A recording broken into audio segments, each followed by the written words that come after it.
fountain in the center with of the courtyard. Inside the hauser of the Fezia. The Fezia, a hauser is another name for seminary, by the way. And in these areas there is you can see on the top level and on street level there are individual study rooms as well as accommodation quarters for students. This is the sort of all the madrasas in Rome, this is the one, if you get on the list here, you're a really talented student, okay? Or you've got very good connections, one of the two. Or you're both talented and you've got good connections, but most of the time those two things are separate. Let me tell you a little bit about the hauser so that you know the idea, what it is that Rome is famous for. The hauser is an informal network of madrasas, usually based in one location. We're talking about the hauser of Rome. There is a hauser of Najaf as well. There are usually a number of study circles within a single madrasa. So within the Fezia, there are a number of study circles under different teachers. An ustad or a sheikh runs the study circles and controls who enters the group and who doesn't. Unless they're a really famous sheikh, in which case it's more like a public lecture and the audience isn't really a study circle anymore. It spreads out into a whole lecture theatre. But most of the study that goes on are these small study groups of you have a picture of one there are 5, 10 people studying text together under a particular sheikh. And the curriculum for this study group is normally set by the teacher themselves. And it's normally based around the study of a particular text. So it could be a grammar text, it could be a text of tafsir, of Quranic commentary, but most commonly they're works of fiqh and usul al-fiqh. These two terms which mean law and the principles of law, which is sort of like law and the law itself and how do you get the law, for want of a better term. These two sources which were central to the curriculum of the madrasa, both in Shiite Islam and in Sunni Islam. And so the curriculum is normally set around a particular text. And the individual student, this is one of the things about the hauser, the individual student designs their own curriculum. To go to hauser, traditionally speaking, to go to hauser, you design your own curriculum. You decide what you're going to study. You decide which classes you want to go to. It's a pick and mix attitude towards education. There are things which, if you haven't studied them, people will not think you've really gained very much out of the hauser, or that you're not doing the hauser properly. There are texts which you have to study. There is a curriculum of sorts. But the one thing about the hauser is that it's an informal system of education, that you study with individual sheikhs or ustads, and you design that yourself, particularly after the introductory stages, when it's a bit more controlled during the introductory stages, and sometimes the sheikh at the second level won't allow you to join a group until you've done some other introductory stages. So you can't just go straight into the second level. The levels of attainment are, first of all, the muqaddimah, means introduction, the sutur, or the pillars, and kharij. So these are the three levels of education in the hauser. And there's no fixed time scale to go from the beginning to the end.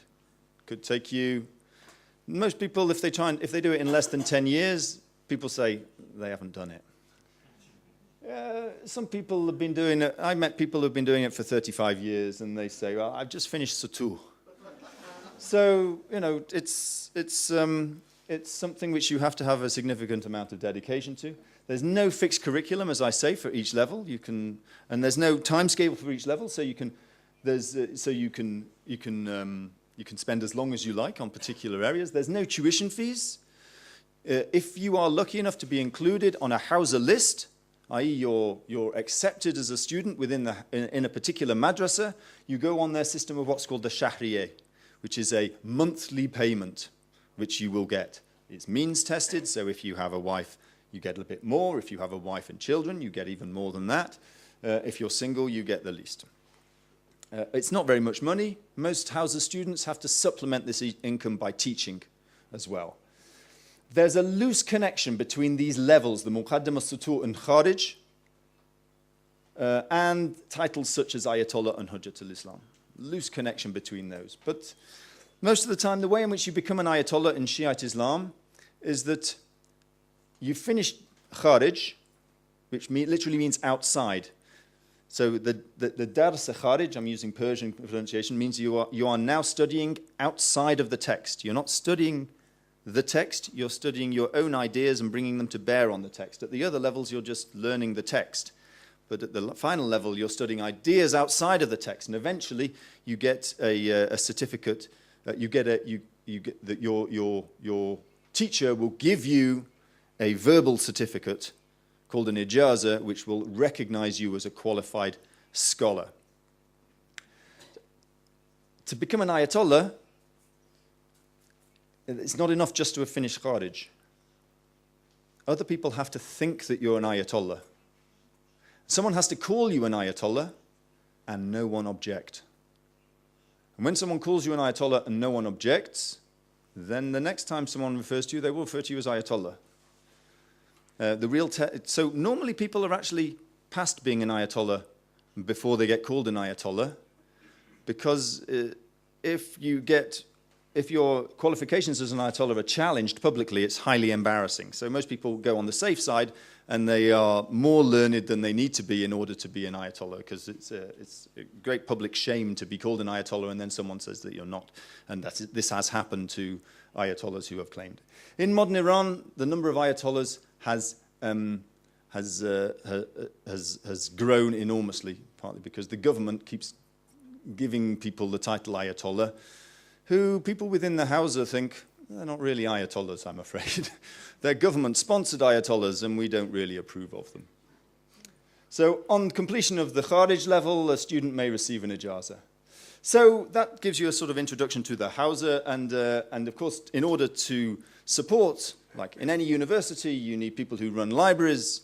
They're very useful and important people in a Hausa city such as Qom. You need libraries for the students to study at and for research to be carried out. And the first library that we come to as we go out of the Haram and along this street called Najafi, named after Ayatollah Marashi Najafi, we come to his library. This is just a picture, just to show that it does sometimes snow in Qom. This was the first time for about 12 years in 2008. It does sometimes snow in Qom. Most of the time, though, it's unbearably hot. So anyway, we get to Ayatollah Marashi's library. Here is Ayatollah Marashi's library. On the right-hand side, on the left-hand side, you have the entrance, and on the right-hand side, you have a really very good bookshop indeed. But inside the Marashi library, we have an enormous number of manuscripts. In fact, an uncounted number of manuscripts. At the moment, they have anbars, or storerooms, full of manuscripts which they have been given as endowments, which they have not yet catalogued. Last time I was in the Marashi library, they showed me a couple of these anbars. And, you know, there's a lot in there. There could be all sorts of stuff in there, which would be very, very interesting. We haven't yet come to it. But their catalogue is currently in its 35th volume, and we have around about 27,000 manuscripts catalogued so far. Many of them are the umpteenth copy of this or that book, but quite a few of them are unique and individual. The earliest one being a partial copy of the Quran from the claiming to be from the late 8th century. It's not been carbon dated or anything like that yet, so it's not really, but that's the earliest manuscript which they are claiming in their library collection, and no one gets to see it, to be honest with you. Ayatollah Marashi, Shihabuddin al-Marashi, who founded the library, he came from Najaf and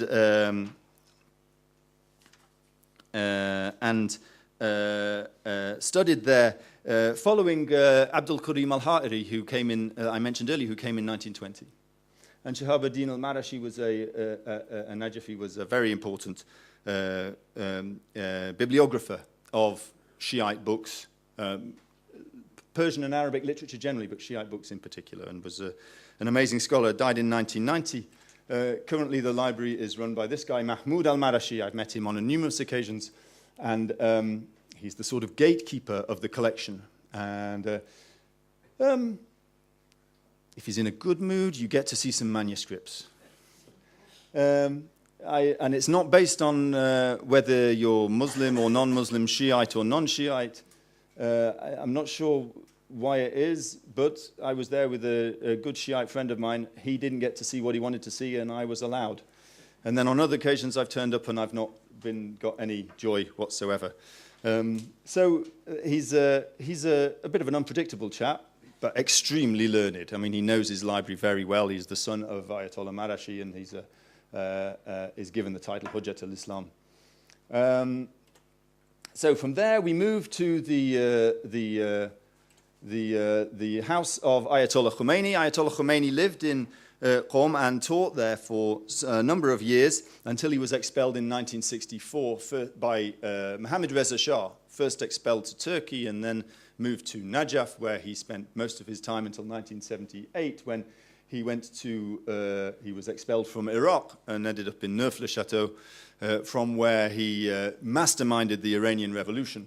If you follow the traditional chronology, he taught philosophy mainly during his period in Qom, and his house is a museum. When he returned to Iran in 1979 in order to become the leader of the Republic, a position he held until his death in 1989, during that period he refused to allow anyone to do anything to his house in Qom. When he died, they made it into a museum.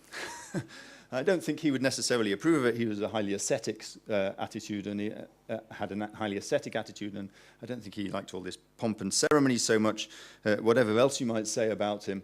But his house has become a sort of shrine now, where you take the shoes off at the door and you're shown this is the desk where he used to write some things, this is the carpet he used to sit on, and this is the bed he used to sleep in. I don't know if it's the actual bed, but anyway, that's what it's claimed to be. But that's his house. We move along to this falake, or what you might call it, roundabout, and we get to see Imamzadeh Shahzadeh Ahmed Qasim, one of the sons of the 8th Imam, who lived and who spent time in Qom and died there. And Qom is dotted with these Imamzadehs. This is just one. There are many, many of them scattered across the country, across the city, of relatives of the Imams, sometimes quite distant relatives of the Imams, who died, and so they built a shrine for them. And a real pilgrim visiting Qom will visit all of these shrines and say particular prayers, and there are designated prayers to be said at each one of these shrines. And it's Ibn